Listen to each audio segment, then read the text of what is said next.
My piggyback on that, when you talk about the investments that people have in their portfolios, and you and I have talked about this, I think that, as you said, people, they act counter to what they say they feel as an investor.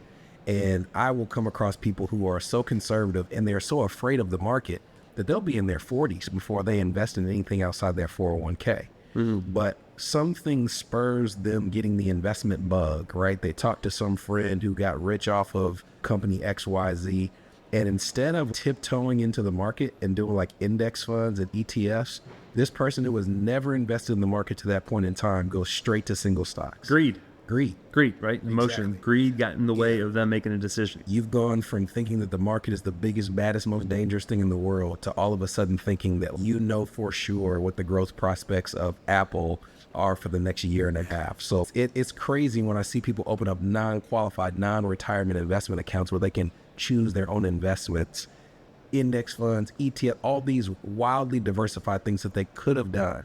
And you go look in their portfolio and it's 2 or 3 stocks, and you ask them, what do you know about this? Oh, I feel like that new iPhone is going to be great. Well, that's not enough.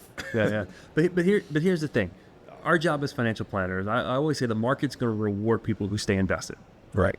So our job as financial planners is to keep our clients invested, regardless of their risk tolerance or their risk capacity.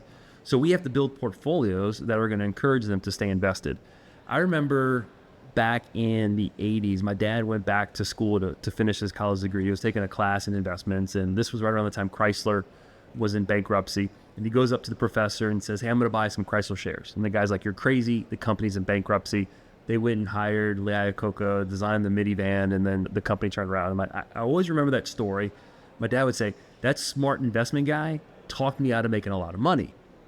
And it stuck with me. And I never want to be the guy who prevents a client from following some wild hair because they want to invest in this startup company. So what we do is we encourage our clients who want to take a little bit more risk like that. We have them create what I call an arcade account, right? I love that. Like you go to the arcade, you get some tokens, you go in, you play some video games, you win some tickets, and you might leave with a big stuffed animal, you might leave with nothing, but you always leave with an experience. I had fun, right? You scratch that itch. So what I have found is giving those clients an outlet for those one-off stock purchases to let us manage the money that they're going to need in 20, 30 years. It allows me to keep them invested. That's what they hired me for. I like it. That play money. If you come back with nothing, you kind of already assume that was part of the risk. That's all right.